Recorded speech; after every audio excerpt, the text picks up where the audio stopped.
What up, everybody? This is Dregs One. Welcome to another episode of the History of the Bay podcast. Happy holidays here at Empire Studios. And since it's the holiday season, we gotta have the trees. So this guest right here, this is his first time on camera. But if you've paid attention to walls around the Bay Area, around California, around the world, you've probably seen his work. Very influential because of his unique style. Whereas most graffiti takes place in the form of letters, this man right here has made his name through a character, through an icon. And there's a message beyond just getting up and getting his name out there, which we'll get into. But like I said, I'm very excited to welcome my friend, Plantrees. What's good? What's up, man? Hey, man, thank you for having me on here. Thank you, bro. I'm still kind of surprised that you're even here. Hey, yeah, man, I'll try and keep it cutty, you know? Yeah. Well, we're doing that. Yeah. We're definitely keeping it cutty. You've never really played the fame game. That's not your style. I mean,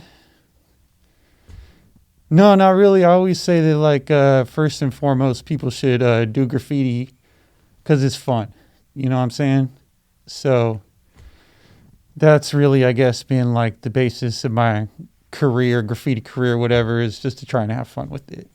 Yeah, I like that. You know? I like that. Yeah. Some people are strictly into vandalism, which I respect. I understand. Some people are super into style. Some people are super into getting their name up, but Oh, yeah. I like to just have fun approach. Yeah, it's a mixed bag, definitely. Graffiti writers are, it's a broad spectrum in the culture of graffiti, and like everyone kind of has their own like unique approach to it, some more unique than others, but yeah, I mean, I guess it's about, I don't know. It's about like just doing you, and whatever. Like some people are fucking trying to, like you said, go out and bomb all the time. Some people are like into tagging. Some people are into piecing.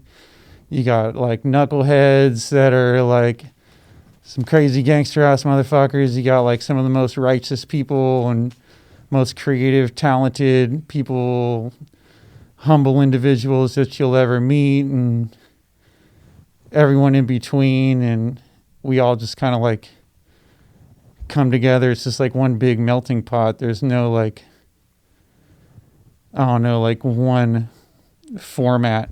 There's no one type of graffiti writer. Yeah, it's a very diverse group of crazy people. Although some people are actually pretty mellow. This is like maybe the craziest thing that they do. For sure. Yeah. I guess for me, I always just didn't want to like, personally, like I wasn't after trying to like ruin anybody's day with graffiti necessarily. Like I wouldn't want anybody to like show up and look at like what I did and just be like, ah, fuck, like now I gotta like spend all this money and time and energy or just, I'm not trying to like bum anybody out. I mean, if it like inadvertently happens, like, I mean, that's the nature of the beast. But that being said, like, I'm a big fan of graffiti. Like, I love and respect vandalism for vandalism's sake just as much as I love and respect people that can come with like some sick ass burners, Yeah, you gotta kind of take the good with the bad. You can't have one without the other, so you kind of got to accept all the different forms. But I think maybe that's a good segue to just talk about how'd you first get into graffiti? What's some of the first graffiti that you noticed growing up? Oh, man. Well, I mean, I guess I was always kind of like enamored by spray paint, even before I got into graffiti. But maybe you might even say that that's just kind of like the nature of humans in a lot of ways, is just as long as humans have been around, we've always put our mark on walls or in public places, right? Like I was just in Mexico City at the Museum of Anthropology, and they had like all these crazy like old like cave painting exhibits and whatnot, and it just made me think like, man, this is the real graffiti, you know? So like, I mean, before I even knew what the hell I was doing, I was like stealing my homie's dad's spray paint because he was a construction worker, and just going and like scribbling spray paint scribbles on the little, you know, building in the alley behind his house and getting in trouble, whatever. And then I got into high school, and then I had homies that were into hip hop, and I looked up to them. And I always kind of looked at girls the way that they would write, because back then, like when you're a kid, girls' handwriting was always way better than dudes for some reason. That's still the case to this day. Probably, right? So I was always thinking like, damn, their handwriting is so tight, you know, like trying to get my handwriting better.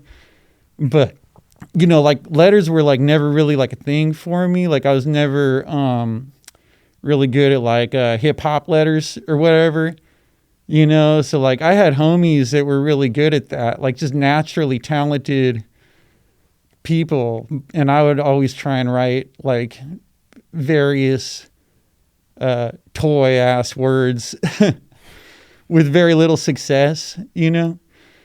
And then it came down to me either moving to Humboldt County or San Francisco.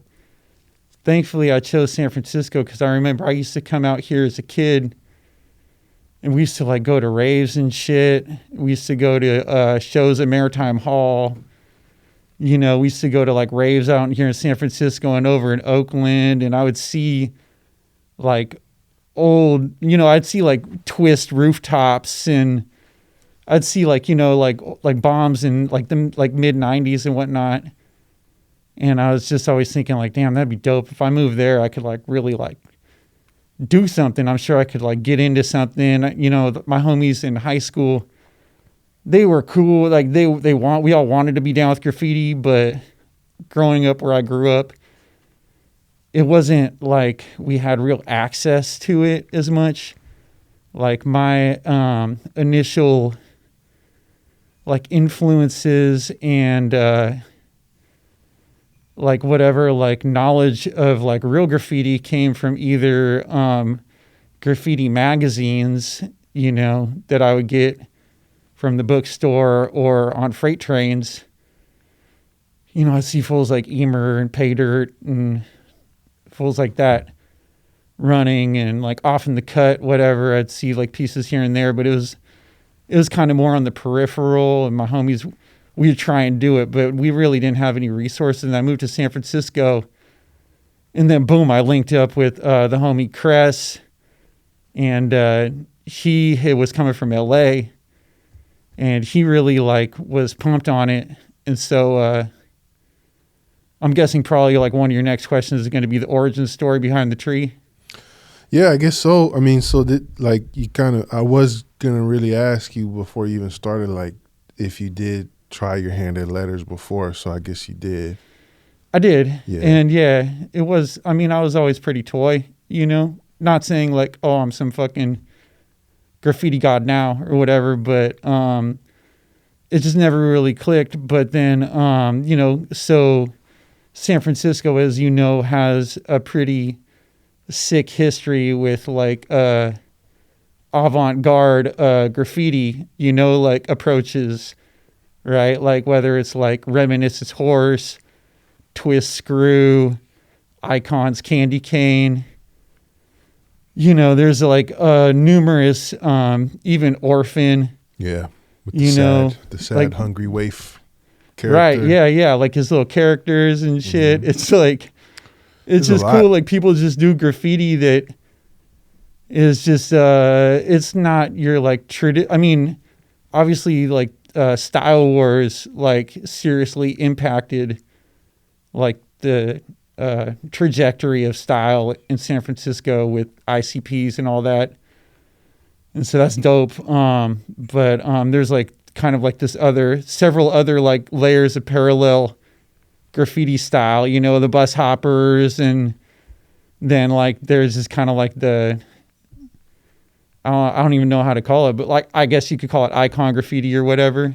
Yeah, I think one thing I heard growing up was like people would say art school writers, which was kind of like kind of meant insultingly, but not really that big of a diss if you think about it, because a lot of writers do end up in art school or pursuing some type of art career. But I think it was like kind of a diss at like people who were like getting classical education and then applying that to graffiti versus people who just picked it up organically from the streets. But it's kind of like you were saying earlier. I see that. I think there's just a place for all of it.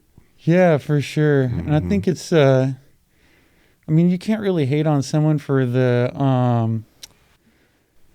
I guess the privilege that they had, or like the opportunities that they had. Yeah, I think growing up, that was part of it too. It's like so much is like what you do with it, right? Like in the work that you put in. So it's like, and so that, I guess, for me, taking it back to the letters thing, I had very little success with that. Like, you know, I was kind of just chilling one day, probably at like a point in every like aspiring young graffiti writer's life that they get to, of thinking like, damn, like, what can I do to like have a name like that I'm actually going to be able to like pour my heart into and go all out with, and like really like devote and dedicate myself to like for life, you know? And like something that's like really me, something that's going to be me, you know?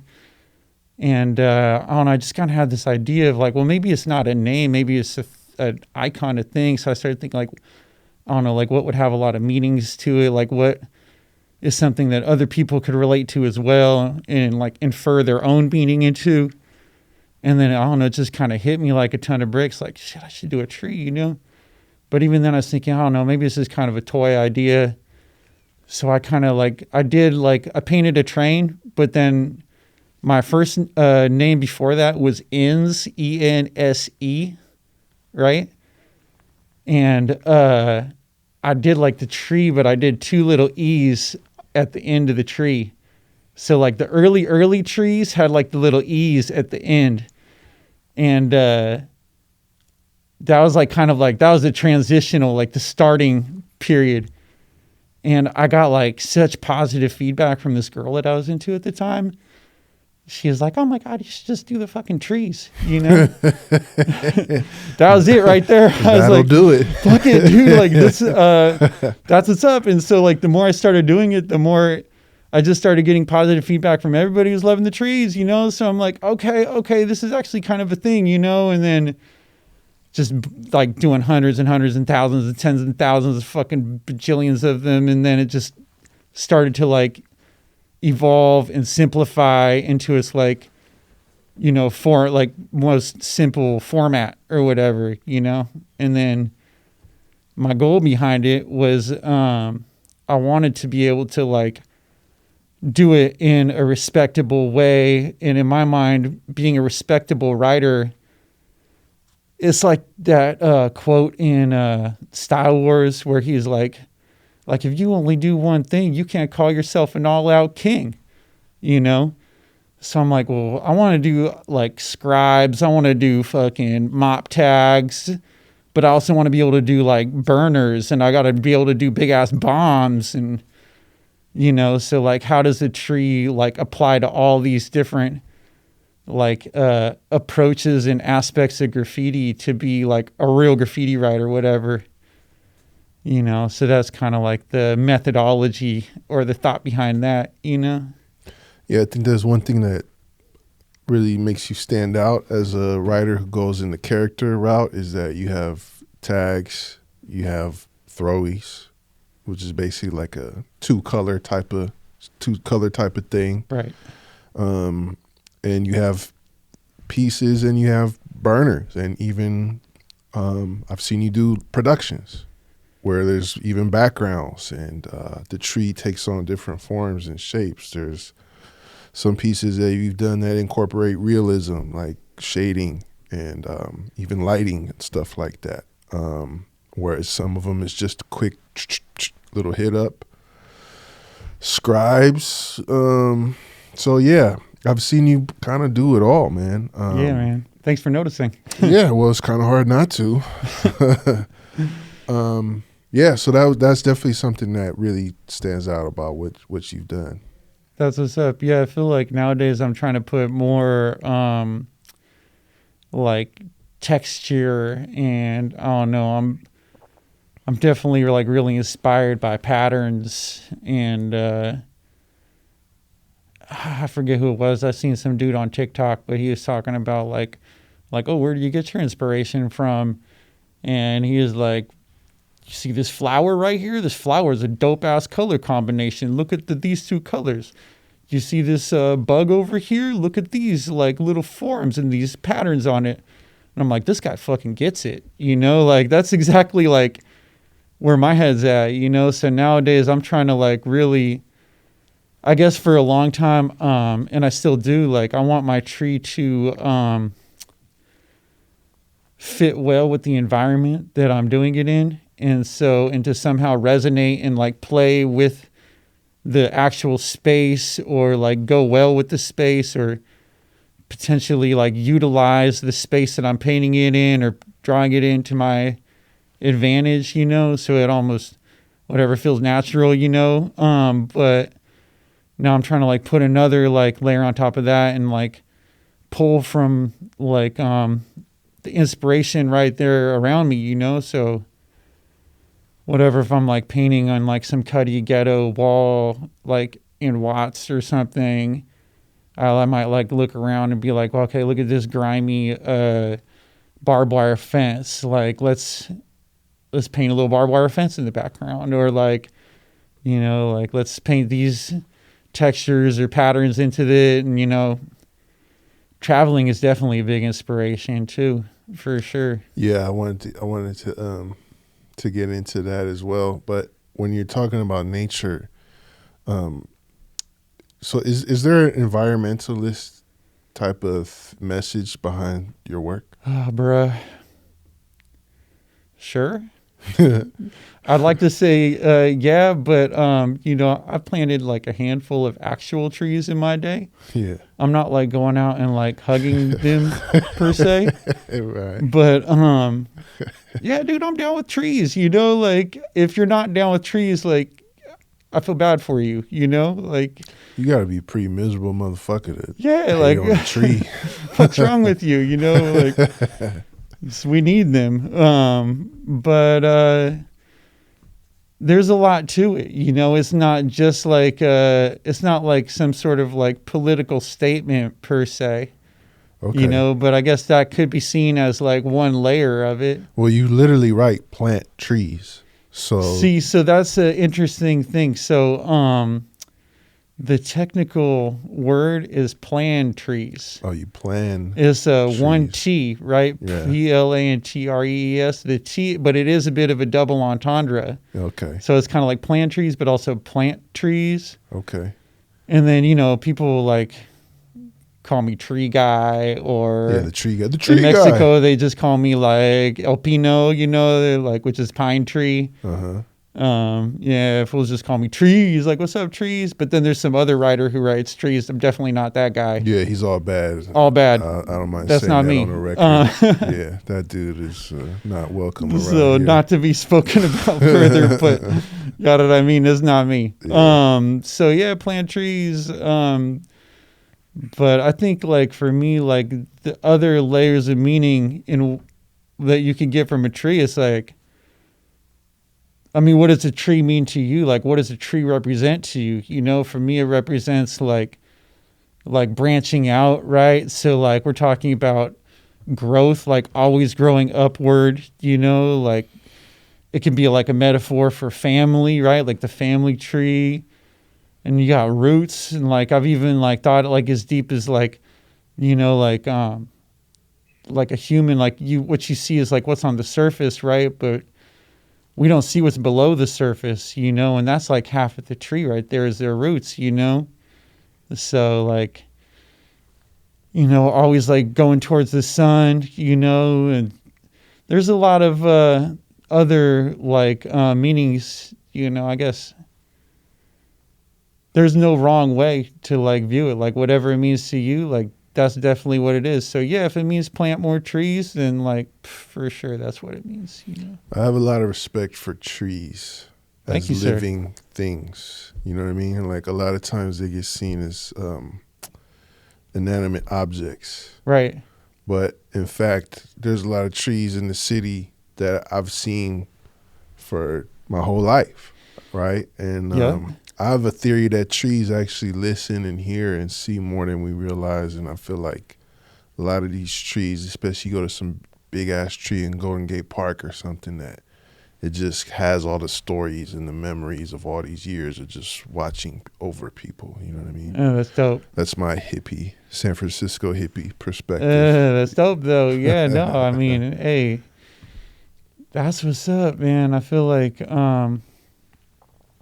you kind of tapped on another like layer of meaning to the trees, and it's like the duality of like organic growth in an urban environment. Yeah. You know, and how like that's one thing that I love about San Francisco and really this world in any metropolis is that there's just this like organic, inescapable, like organic, like life, like quality to it that is like pretty overpowering. Like when it comes down to it, you know, we think these sidewalks are so like permanent.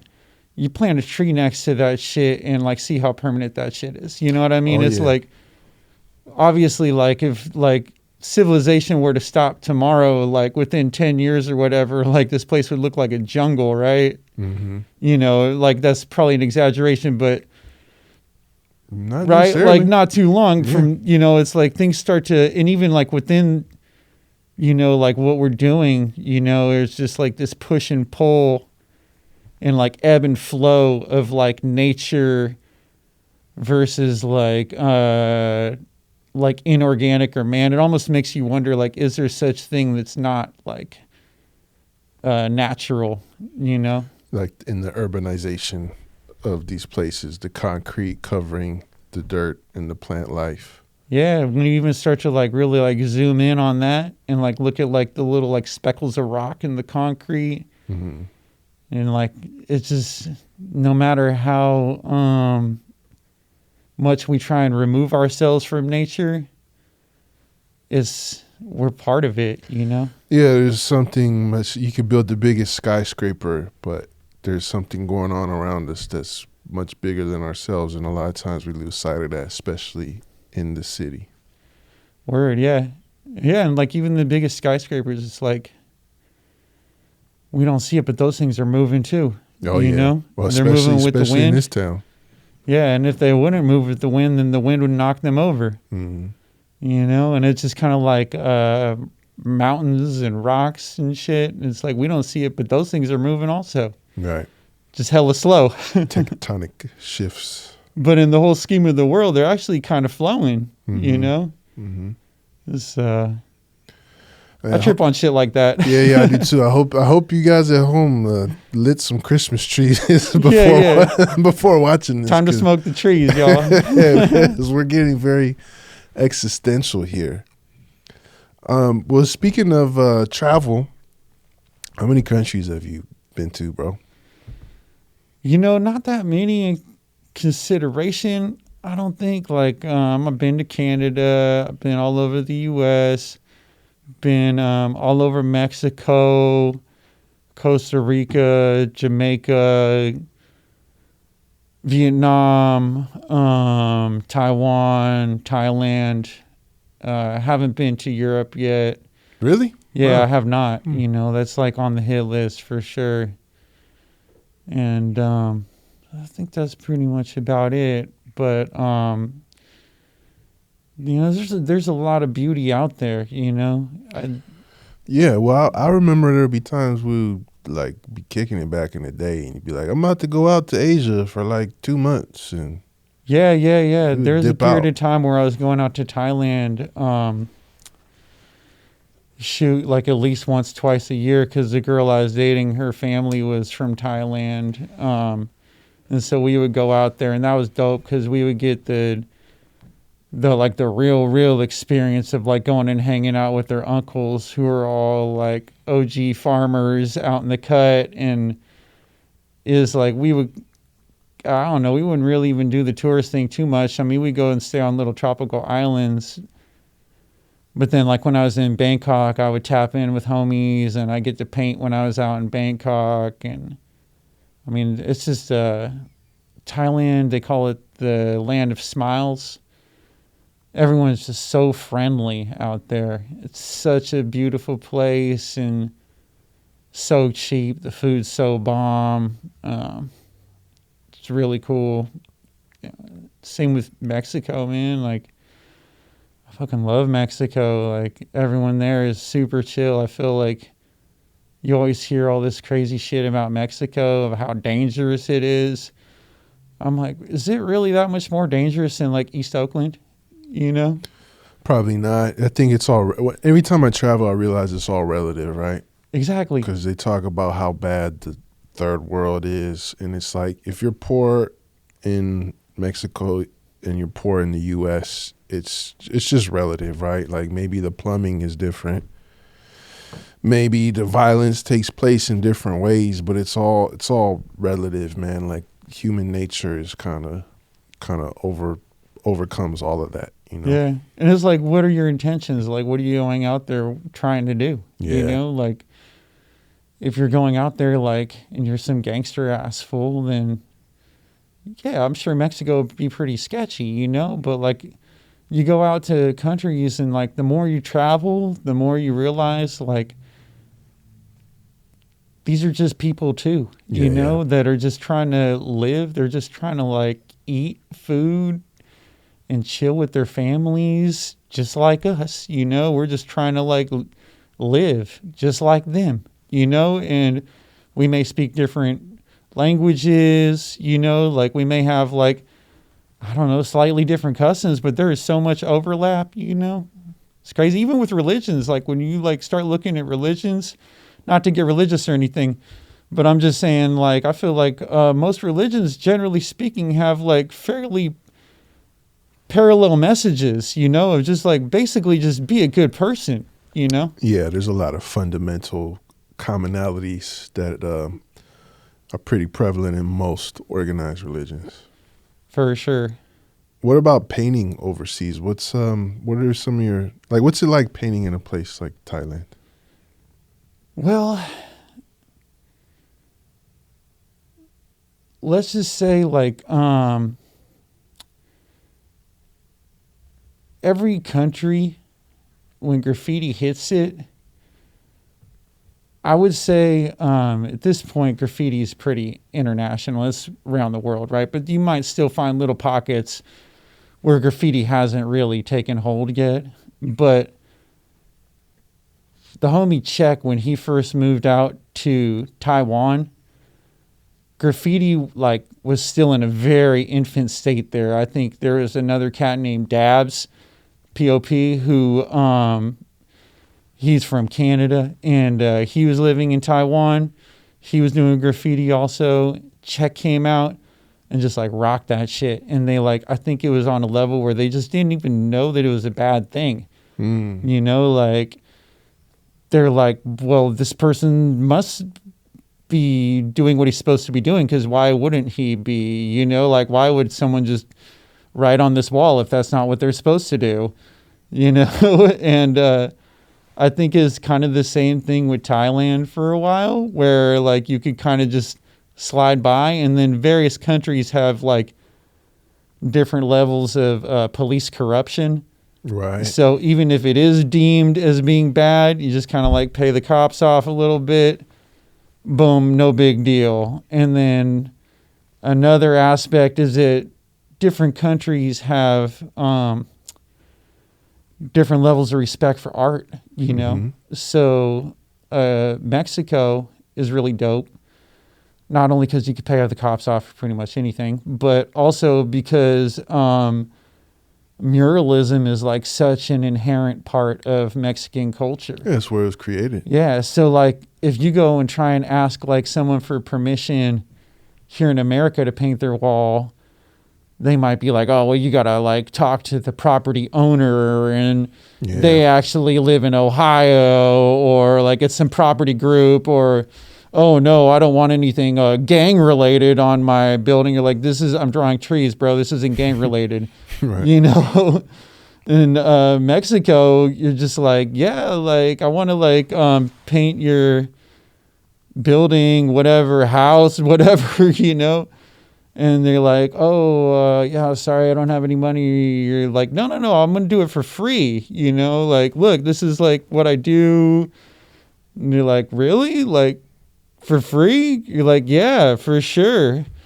It's all good. And they're like blown away. They're like, please, thank you. You know, like I can't even tell you like how many times like we've been painting and like people come out and they're like, you know, give us like a freaking bucket of beer, or like, you know, like one time we were painting in Tijuana, like literally on some dude's like front gate, and he like went and like brought us like a plate of tamales. You know, he's like, I'm so sorry, I don't have anything else to offer you. You know, we're like, dude, this is fire. Are you kidding me? Like, thank you. You know, this is more than like anything we could expect. So yeah, it's pretty dope, like painting in other countries. That being said, I would also assume going to jail in other countries is like super whack. I would assume so. Yeah. Yeah. I mean, I'm pretty sure going to jail anywhere is super whack. Yeah. Not like I would know, you know, and, you know, I've never done anything illegal. So, right. We're talking about painting trees here. Yeah. People. Come on. Talking about public art. Yeah. Chill out.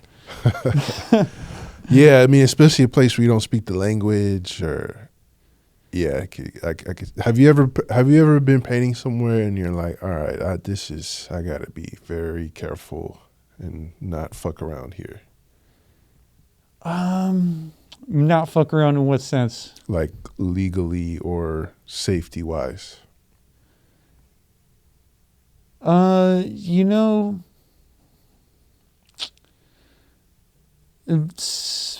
I feel like.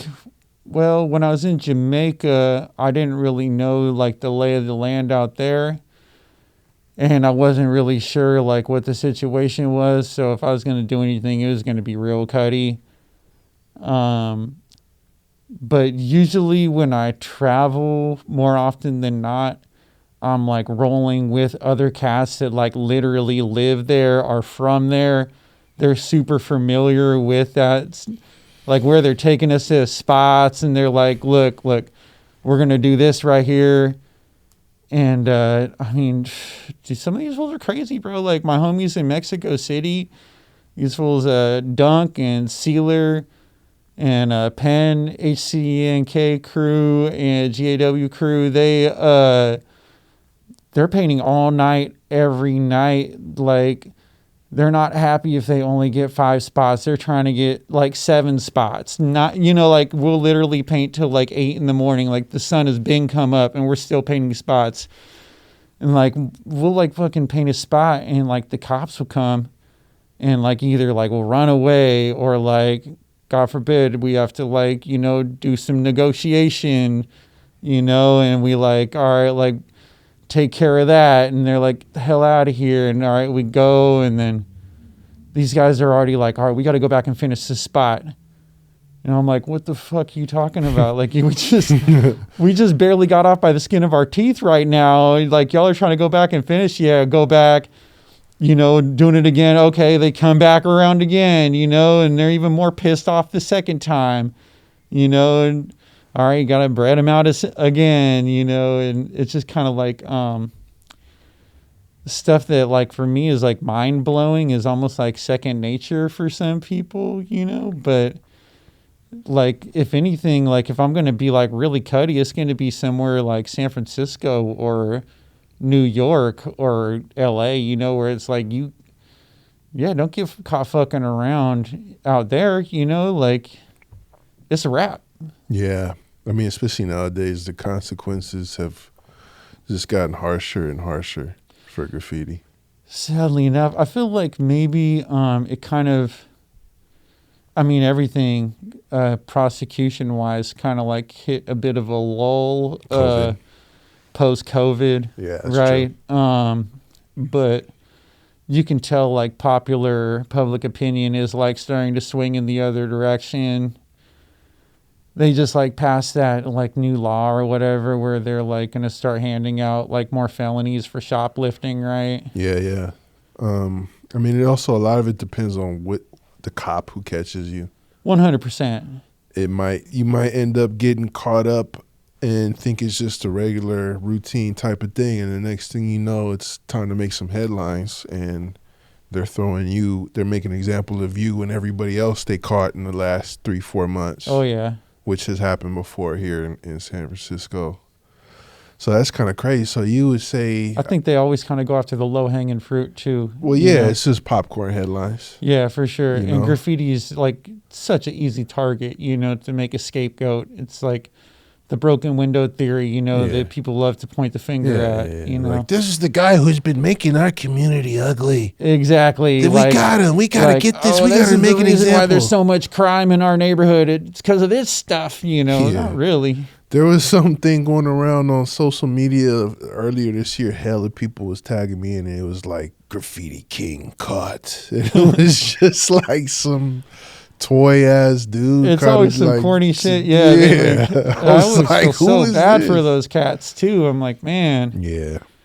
Bummer.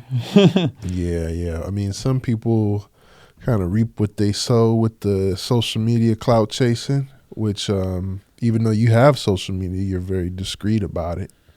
Yeah, I mean, I try to be, you know. I, as you can tell, like, prefer to remain anonymous, and I'm not really trying to, like, put myself on blast. Like, I don't know, that movie, Infamy, I forget who said it. There was some good quotes in that movie. Quite a few. Yeah, but, you know, just like the idea of infamous versus famous, you know. Right. But really, I would wager you talk to a lot of people that are famous and they would almost probably give it up, you know, just to be, you know, everybody wants to be successful, right? And I think, I don't know, there's obviously a lot of ego involved in graffiti too. So you like want to create this like legacy, whatever. But then I don't know, just the feeling of being put on blast. At least it's not for me, you know?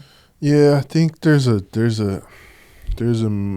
maturation stage in graffiti where a lot of us are coming from situations where we don't get noticed, right? We don't get the attention that we need as children, right? Just to be perfectly honest, right?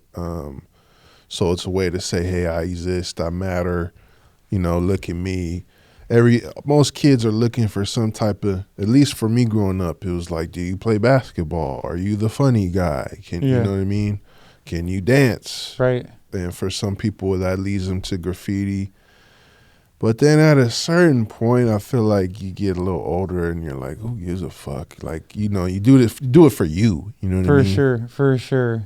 Yeah, and that goes back to pretty much like the first thing that I was even saying, which is like, I think first and foremost, people should just do it because it's a fun thing to do. Yeah. You know, but you're absolutely right that like, I think that, you know, there in everyone's life, there's like this coming of age where you're trying to find your identity. And maybe, you know, there could be an argument to be made that like, if you look at graffiti like it's a pitfall in life, you know, maybe it would be something to like dissuade your kid from. But I don't know. I mean, I got homies that I was homies with them before they even had kids, and now they have kids, and now the kids are growing up, and now the kids are starting to get into graffiti and following their father's footsteps. And that to me is dope. I think that's so inspiring, Yeah. to see like, man, the next up and coming like generation of writers, and then to watch them like evolve and like get better, and then to like get that self-confidence through graffiti.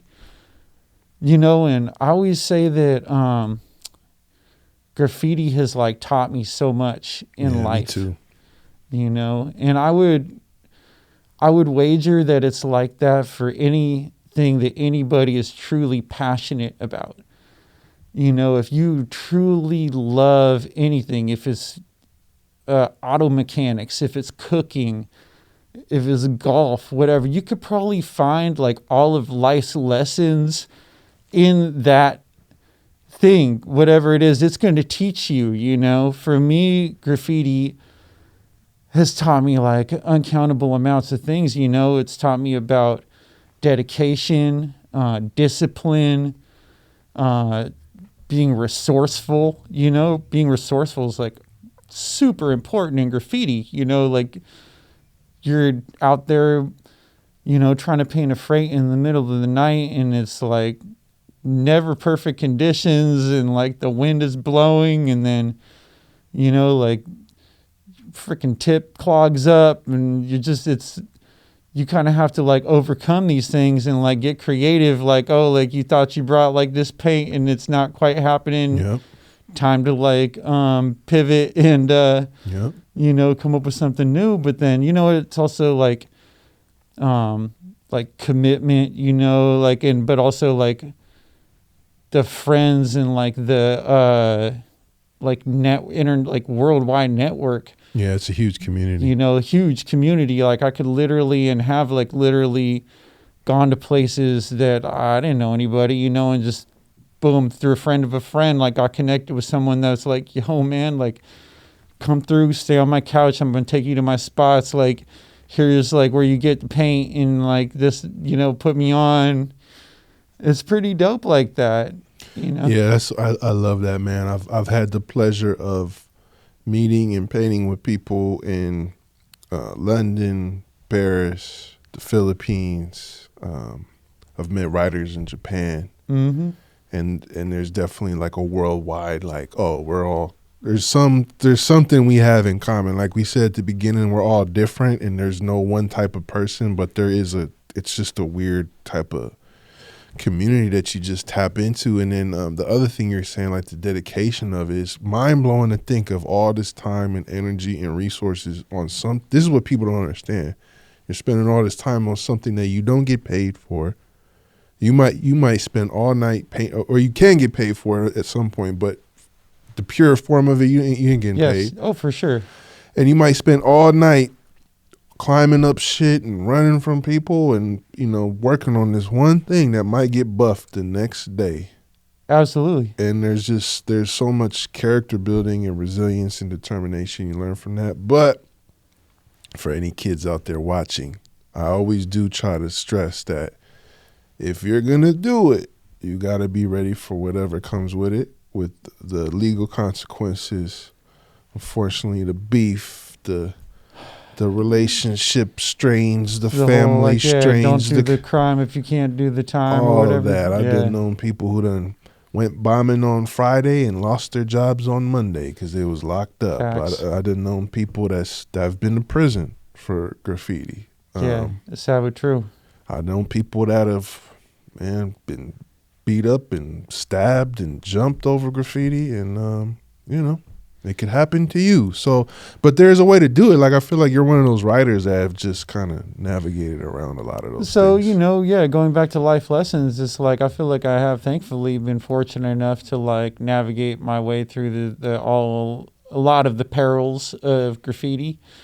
And one of the significant potential perils is beef, right? But a lot of that just comes down to respect, man. Like, and it's like, I'm not like some badass motherfucker, but like I've been through some fucking badass neighborhoods, and it's like if you hold yourself like, and treat other people with respect, you know, and like you're not a punk, people aren't going to treat you like a punk, you know, and if you don't like disrespect people, like people generally have no reason to disrespect you, you know. There's going to be haters, yeah, but like thankfully, I don't know, people haven't like really hated on me that much. We'll see after this podcast, you know, because I feel like I'm probably going to get put on major blast. But hey, even the haters, man, thank you. Yeah, you know what yeah. I'm saying? Like, Yeah. because we're going to keep doing our thing regardless. The haters are just there to give you an excuse to go out and fix your shit up after it's been running for a little while. You know what I mean? It is what it is. But That's yeah, part and of the then game, also too. like that goes back to the other thing you're saying, and like everything in life is temporary, right? Right. Like this whole world is temporary. You know, our lives, our existence is temporary. And fuck, I wish I could remember the quote, but there was like a quote at the anthropology museum it was a poem that was essentially like, is this all that's like left is like these writings on this wall or something like that in the history of time? And I'm like, damn, that's super real.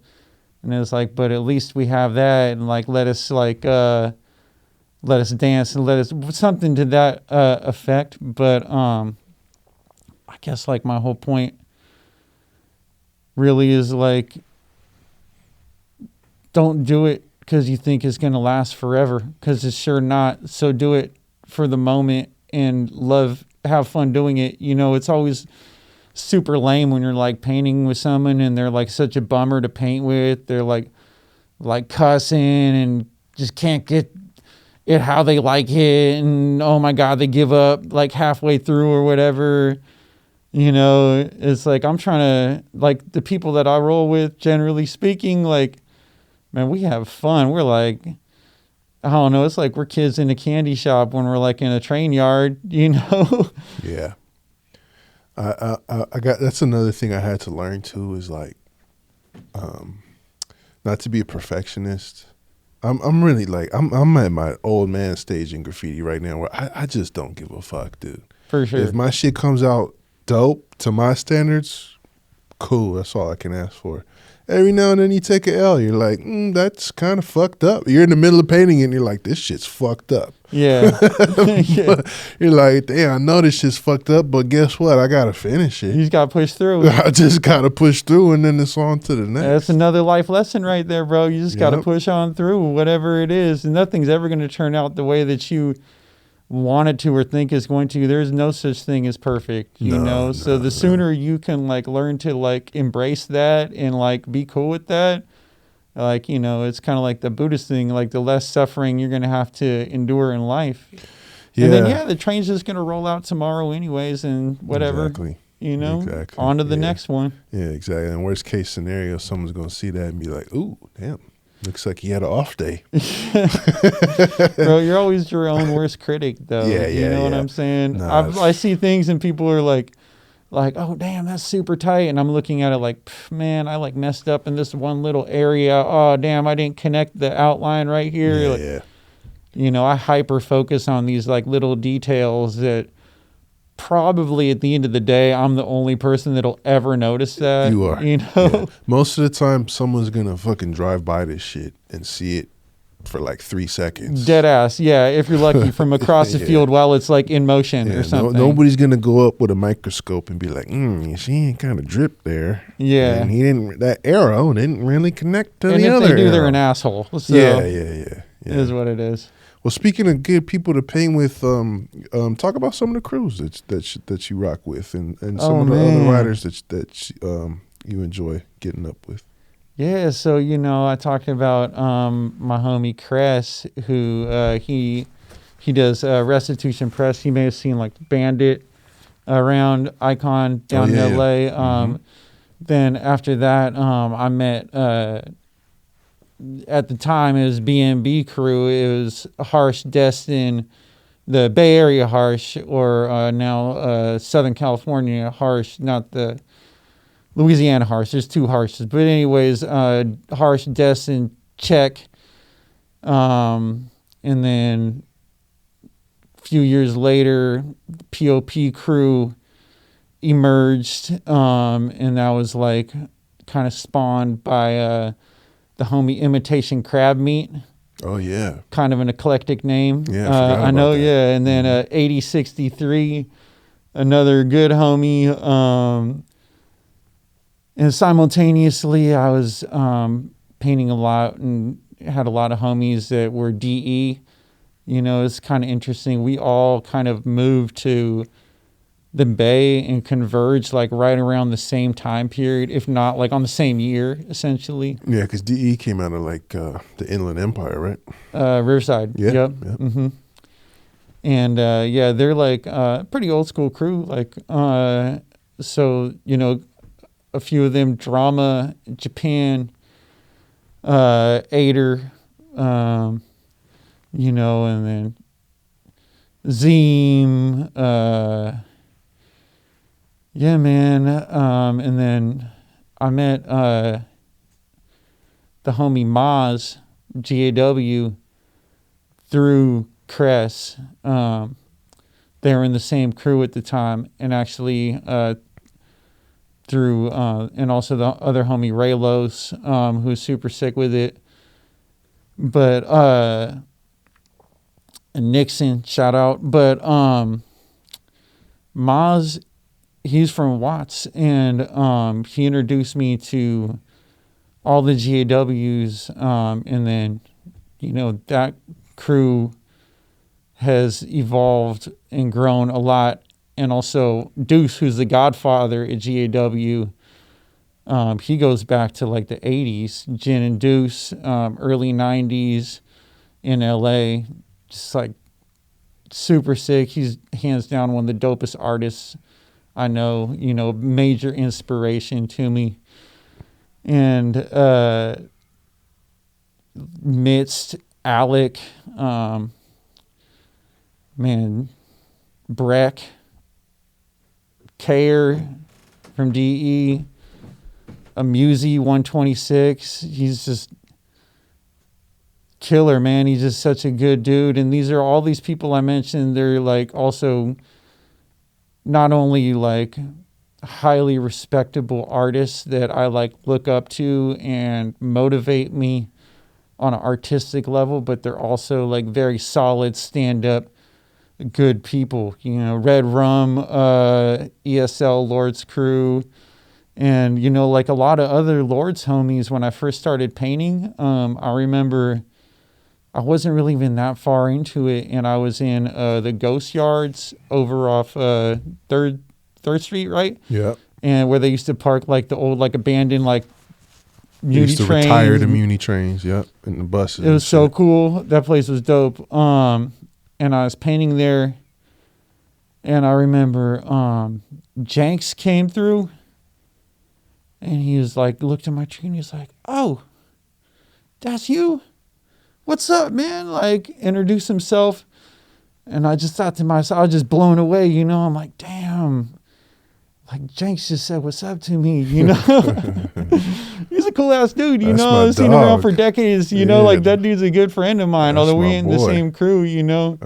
Like, respect to him. Like, he's a pillar in like the San Francisco He's graffiti one of the community. illest. Yeah, shout You out know? to Jenks. Yeah, shout out Jenks, and man, shout out like a lot of homies, you know, in Lord's crew, like man, Quake, Pastime, Nesta, Loose, man, like those guys, like Natural, like these are all cats that like I've fortunately like had a chance to like meet and like most of them paint with, and like all been like just super cool with me. I remember even when I was at like the early stages in my career, I was in the Coliseum Yard out in Oakland, and I'd heard just stories about Amend, and he was always kind of known as like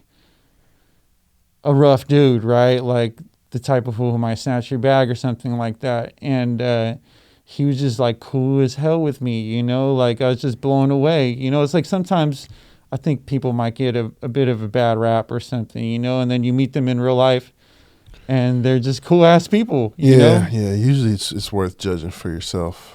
Yeah. I feel like there's writers that can be straight assholes.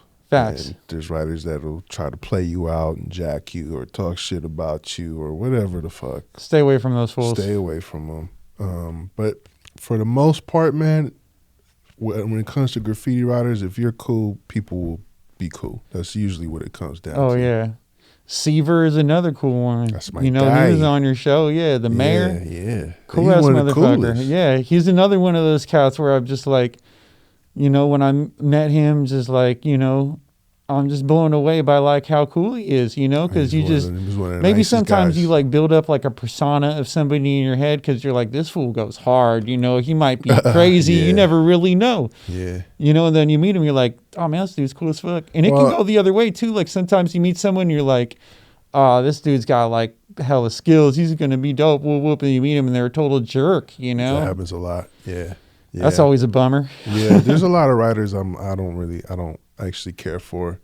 It's just not, I just don't vibe with. Just, I have a life to lose. You know what I'm saying? Like, I feel it. Yeah. some people ain't got nothing to lose. You know what I mean? Yeah, man. So you just kind of gotta, you know, pick the good ones and steer clear of the whack ones. Yeah, or just do your own thing. And stay in your own lane. do Yeah, your thing, and real. then the like-minded people you'll attract them naturally. That's usually how it goes. Very real. Yeah. Yeah, I think like you kind of like gravitate towards people that are in your same sphere, you know. When you're younger though, you might get kind of like mixed up with like people that might be in your circle of friends that like maybe you're just like homies with them just because they're homies of your homies, and so that like somehow makes you like friends, you know, even though like your personalities may totally clash. And I guess the sooner you could realize that like you don't need those people in your life, the better off you'll be. It's hard when you're young, and you're just trying to fit in, and you don't want to be a punk and all that type of stuff. Yeah. But it just comes with confidence and self-esteem. As you build that up, you realize it doesn't really matter what other people think of you, and you can stand on your own 2 feet. And Totally. And once you know the type of person that you want to be, you can identify the type of people you do or don't want around you. Yeah, and maybe that does just come with like age, like you said. The older you get, like kind of like the less fucks you give, you know. And I definitely feel the same way too. Like I don't really care, you know. Like and it's like there's another quote in whatever Star Wars where the kid's like talking to his mom. I don't know. He's like I don't do this for you or whatever. Like if you don't like this, like this isn't for you, basically. You know, like I don't really. He basically essentially says I don't care if you like it or not. You know, I'm doing this for me and like the people that fuck with me. You know, and so. You know, that resonated with me too. I'm like, yeah, you know, you kind of just got to do things because you like to do them, you know, and have respect, you know, watch out for pitfalls, you know, don't step on people's toes. But then, yeah, you know, just keep it pushing, you know, surround yourself with like good positive energy and you'll be all right, you know. I like that. I like that a lot, man. This has been a very wholesome episode so far, bro, which is perfect for the holidays. You know what I mean? Merry Christmas, y'all. Yeah. Do you have any crazy chase stories that come to mind? Oh, man. Yeah, I got a few. Well, I'll tell you one story. Can I tell you a couple stories? Sure. All right, first story. I can't even believe I forgot to shout this homie out earlier. Tenfold, one of my oldest painting partners. Me and him were painting this rooftop in Chinatown with the homie Cress, who I talked about. And like to get up on, I think it was on Broadway in Stockton, to get up on top of this rooftop, you had to like shimmy up this pole. And so he's kind of a smaller dude. He just, bam, shimmies right up it. My homie Cress, he shimmies right up it. And so I start to shimmy up that thing, and then like I get to the top, and it turns out this pole is essentially has like a piece of wire wrapped around to it, and then a cinder block thrown over the ledge of the building, and that's the only thing that's holding it up against the wall. There's nothing, it's not physically attached to the wall in any other way, really. You know, it's just like some like rain gutter drain pipe. And so like I'm like hanging on to this thing, and all of a sudden it starts to like move back on me, you know, and I'm like, help, help, help, you know, and like my homie Tenfold and Crest, they both like come and just bam, grab me and pull me over the ledge, like right before I fell back, you know. That would have been super bad news. That would have been game over. That's another pitfall that you should be ready for if you're going to get into graffiti. You might take a tumble. Yeah, be careful. Yeah. Be careful. If you're going to be a climber, I've heard some crazy stories, and I know that it's happened to people recently, and you know, historically speaking, there's like a classic story of some guy named Ozzy who like had to jump off of the 105 freeway down in Los Angeles. I remember reading about that in this graffiti magazine when I was young. Like he kind of like went down on this ledge like with the rope, and then the cops came, and I heard like the story goes that they pulled the rope up on him and were pretty much like taunting him, like, what are you going to do? What are you going to do? And he just like, fuck it, and just jumped off of, I mean, when you drive underneath this freeway overpass in LA and you look up and you're like, man, this man jumped off of this thing. I was just surprised that he even lived, but apparently they let him just sit there until the morning, and then came and scooped him up and took him to jail. Goddamn. It's a full contact sport. You know, So I didn't mean to say that lightly, y'all, but yeah, for real, you do gotta be mindful of that's another consequence. Be careful what you do. Everything does have consequences to it. You know, another life lesson that graffiti will teach you, for better or worse. Yes, indeed. You know, but back to good old fashioned chase stories. There was one time I was in LA. Painting with actually Deuce and Maz, and we're probably in like a South Central, or no, I don't know, we're in maybe it's Compton, some industrial neighborhood, and it was kind of like one of these situations where the train tracks go down, and it's kind of a tight, narrow corridor with warehouses on either side. So not really like a lot of places to run to. And they had already finished, and they were like back at the car. And I was like just getting a little too overzealous and like, oh, just one more. I already tagged all over the whole motherfucking place. There was no point for me to keep going, you know, but I was like, fuck it, it's good. Like, let me just get one more right here at the end, you know. And then I walk out onto the street, and like way down at the end of the street, I see this car just like kind of creeping up the block. And I'm looking, and then all of a sudden I just hear, you know, and you know that sound, you know, fuck, turn around, like running like back up into the yard, you know, and I can just see the lights, like I just hear the car pulling behind me. The dudes get out, freeze, and like, you know, running after me. You see the flashlight kind of like flashing like past you, you know, and like, trust me, you've never run as fast in your life as like when a cop is chasing you. For some reason, like it gives you like superhuman strength when you're running from the cops. Like you're like Usain Bolt, just like getting away. And so I hit this fence like down at the like very back end of the yard. It's like this crazy barbed wire fence.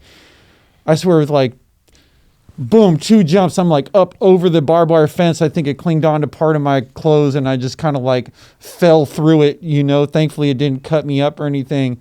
Just kind of like broke free of it and just like kept running. They went back to their car and tried to dip around the block. I like ran around the block this way and jumped another fence, and then was like hiding out behind this dumpster. And then for like the next like, I don't know, like 20 minutes, these guys were just kind of like slow lurking up and down the block, like spotlighting every single little thing I could kind of like. see like their spotlight flash like a couple times, like on the dumpster, like trying to like spotlight in the little area I was in. And this is, thankfully, this was in the era when we had cell phones, because I was, we didn't always have cell phones, but call up the homie, like, come pick me up right now. And then they came and swooped me up. I hopped the fence and got away scot-free. Barely, it was pretty intense experience. I've had a few. Yeah, me too. I'm sure you live to. It fight doesn't always day. end that way, sadly. And yeah, I have some of those too. Yeah. Crazy. Well, okay, that's a good segue to go into the legal art world, which you've also made some progress in. What's it like starting off as like a graffiti writer and then kind of parlaying that into selling art and trying to get into the art world, galleries, and you've done NFTs and merch and murals, right? Well, and all types of other projects. I did an NFT. I haven't really sold it yet. Okay. When the NFT thing first started out, I was thinking, this is actually kind of sick. This could be a big opportunity. Yeah. To be able to sell digital work as a artist, and have have someone like to have ownership over it without, because there's always like that I don't know how to say, like converting something from digital to a print, it changes the format of it. It's never quite the same. And for me, like I've spent 8, 10, 12 hours on little digital illustrations on my iPad. So I was thinking, okay, maybe this could take off, So I tried to like throw one up, and, the NFT thing was a total flash in the pan, right? At least as of right now. So that never really took off. It's kind is of what wrap. it is. It's a wrap. It's probably a wrap. Yeah. For me, as of right now, I like don't really do art necessarily to make money. Like I sell merch, if anything. Currently, it'd be great if this blew up and became a brand and whatever, turned into some like Echo Unlimited, Mark Echo thing. But, and I've had people tell me like, oh, you should turn your shit into a brand and this and that. And like, all right, that's cool, but that's not really what I'm all about right now, at least, But if anything, I want to like give people access to my art if it's something that they're interested in and into. For me, it's one of the most humbling and really inspiring things when fans, like when I meet somebody and, they're like, damn, bro, like I've been like looking at your tree since I was a little toddler rolling around in my mom's stroller, this and that. I'm like, all right, I get it. I'm old, but that's cool that I've inspired you that much, or, I will always want like, I'd love for people to be able to like access my art in formats other than just in a public forum, in a public setting, on a wall, that is, like selling merch is still kind of like public art in its own way. Yeah. So like we'll see where it goes, but I'm no Banksy or anything, that's for sure. And like as of right now, like I'm about to drop this little zine that is like currently I would say the magnus opum of my graffiti career. I try to put everything into it, and it's influenced and inspired by like old graffiti magazines that I used to look at, like Life Sucks, Die, and shit where it's just like really like cut and paste style. Kinko's. Yeah, exactly. So I tried to, like, when I was designing it, I designed the whole thing, laid it all out myself. I wanted to give it that, like, look and feel. And also kind of, so then with my Instagram, this is kind of like switching topics a little bit, but with my Instagram, I want it to be not just about graffiti.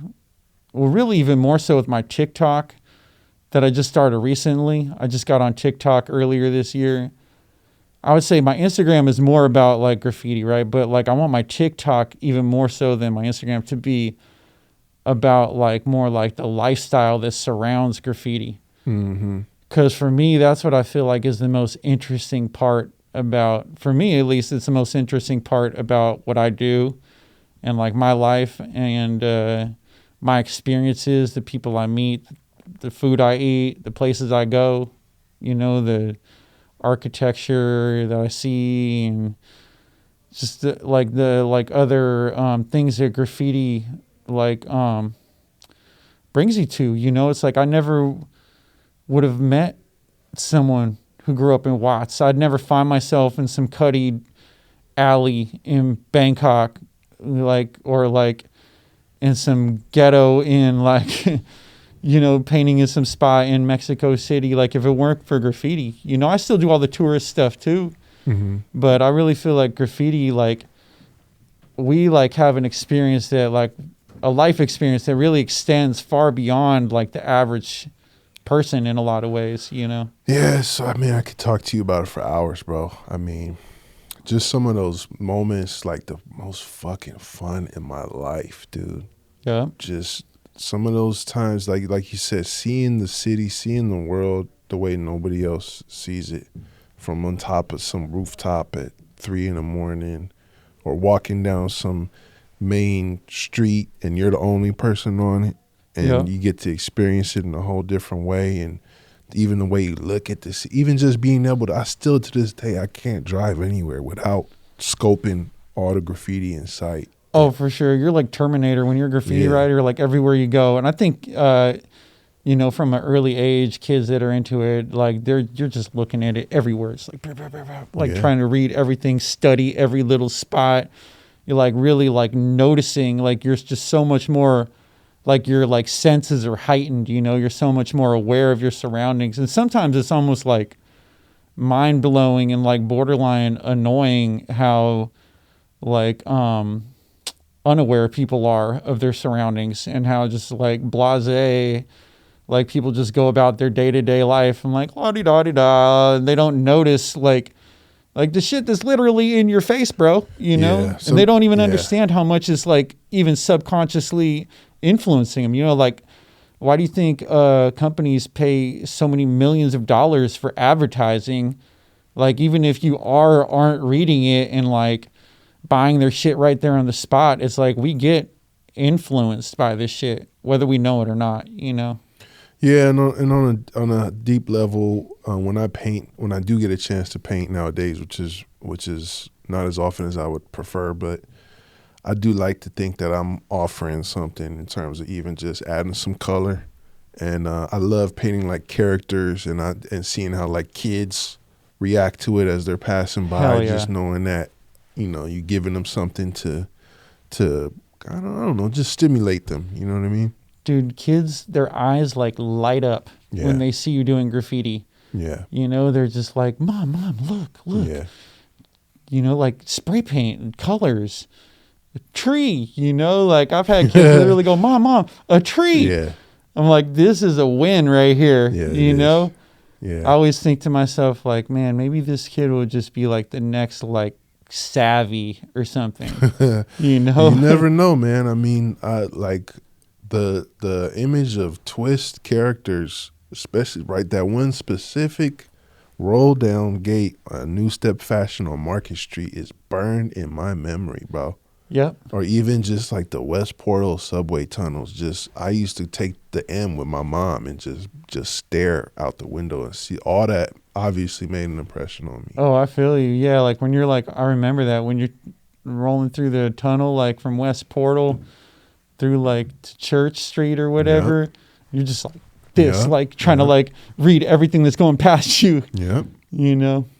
And in closing, I'll say that you've been part of that, man. And when I first started writing in high school, I was definitely noticing the tree everywhere, and it's been an honor to know you. Thank you, sir. I think we painted together at least once, right? We got down on some wall together. I think that's when I met you. We was all getting down. Yeah, right at the rip. Yeah, at yeah. the beginning. Yeah, back in the day. I mean, we're long overdue for another one, though. I was just gonna say, you making me want to get out there. I got a couple walls too. My guy. Yeah, I got a couple spots, man. But I really appreciate this, bro. It's been an honor to have the tree for the Christmas tree episode, and it means a lot that you decided to sit down with me and share your story and share some good conversation, bro. Oh man, like you said, it's like we could talk for hours, about graffiti, about life, our experiences, and man, I just like to thank you and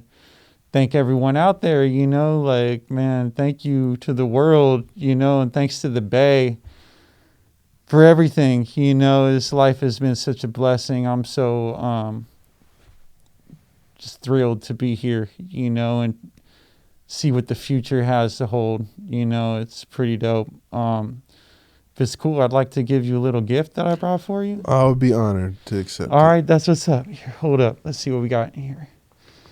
My little Timbuktu here. Hold up.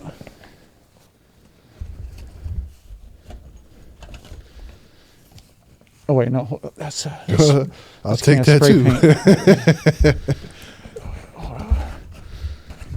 Oh no, wait, no, that's rusty barbed wire. Hold up, oh yeah, here we go. That's it. Wow. There you go, my guy. Wow. Merry Christmas to you. This is amazing, bro. Wow. Joy to the Bay. Joy to the Bay. Oh, this is beautiful, bro. Yeah, I designed that wrapping paper, on this little balaclava that the homie Dunk. Wow. Project stickers, shout out Mexico City. If you guys need stickers made, holler at the homie Dunk. Project stickers. But yeah, it's got some Bay phrases, joy to the Bay. Tis the season to Yaradami. Let me ask you a question. Is it Yaradami? Is it Yaradami? Because I've heard some people roll the D too, like Yaradami, and I've also heard them throw an N in there too, like Yaradami, I don't think there's a wrong answer. There's no way to say Yaradami, right? I put a little I in it. Yeah, you can say it however. You can Yaradami. Yaradami. You can say Yarada. You can roll the R's. You can because I know like the song is Yaradami for show, right? But I think that's just one expression of it. There's no wrong way to say Yarada. We'll have to ask Keek one of these days. I'm pretty sure he would agree. I think so too, man. Do I even open this? Bro, yeah, man. Or do I gotta wait till Christmas Day? It's on you, player. Should I open this now? Yes, sir. All right, let's open it now. See what we got. I'm gonna be very careful with this wrapping paper, though. I'll tell you that right now. Man, this is very thoughtful of you, bro. What, you made this wrapping paper? You got more of this? Yeah, I do actually. It's I guess we could even probably put that for sale on the site if you think. I never really know like what's gonna hit, like what people would be into. So far, the merch has just been kind of hit or miss. Like some people order stuff. The HO scale trains seem to go pretty good. But yeah, man, turn to that. I'll get you some more. Nah, I'm gonna preserve it, bro. I'm gonna preserve it as much as I can. I feel like I probably over-packaged it, okay. as per usual. Man, that's my first Christmas gift this season, bro. You really have put me in the holiday cheer, bro. For real. Hey, what's the season? You know what I mean? Oh, you did? Damn. Okay, what do we got here? We got some Montana. Is this the box? I just repurposed that. Yeah, no, I'm really big into upcycling boxes. That's very environmentally conscious of you. Yeah, I said it wasn't necessarily all about the trees, planting trees in the environment, but I'm just trying to play my part. We're all playing our part, POP, right? Wow, thank you, bro. So yeah, man. Plantrees merch, some POP merch. Yeah, that's the official Play On Player shirt right there. Oh, come on. That's the new Plantrees zine. Oh, really? This is the one you was just talking about? Yep. Wow. Some stickers. Whoa, so cool. Oh man, we're gonna put the links up to all this shit. Check it out. Planet of the Trees. And then we got a little pin in there for you. I got a pin drop. My idea with the pin is that each series of pins is going to be pretty much unrepeated. So this is my second series of pins. This is fire. Yeah. Amazing, brother. Thank you so much. Thank you. Very thoughtful of you, bro. Hey, man, salute. I appreciate you, and you've been a homie for a long time, and watching you do your thing and come up, and the influence and reach that you have is really dope, man. Like, I'm really glad that you came into your own and you found, like, what's working for you. And, yo, this is working, bro, you know? So right keep on. it up. Thank you, man. Yep. You do a good job speaking for the Bay, in my humble opinion. Appreciate it, bro. And I'm glad I get to use this platform to spotlight people like yourself who I respect and admire, man. That's what's up. Wow, so much holiday cheer. Go out there and, you know, be the best you could be. People, go out and spread cheer your own way, whether it's painting the wall, writing a rap, or just giving some love and, you know, some gifts and some time with your loved ones, man. 100%. Yep. This has been a very wholesome Christmas edition of History of the Bay. Merry Christmas, y'all. Merry Christmas. Yay. We out here, y'all. Peace and love.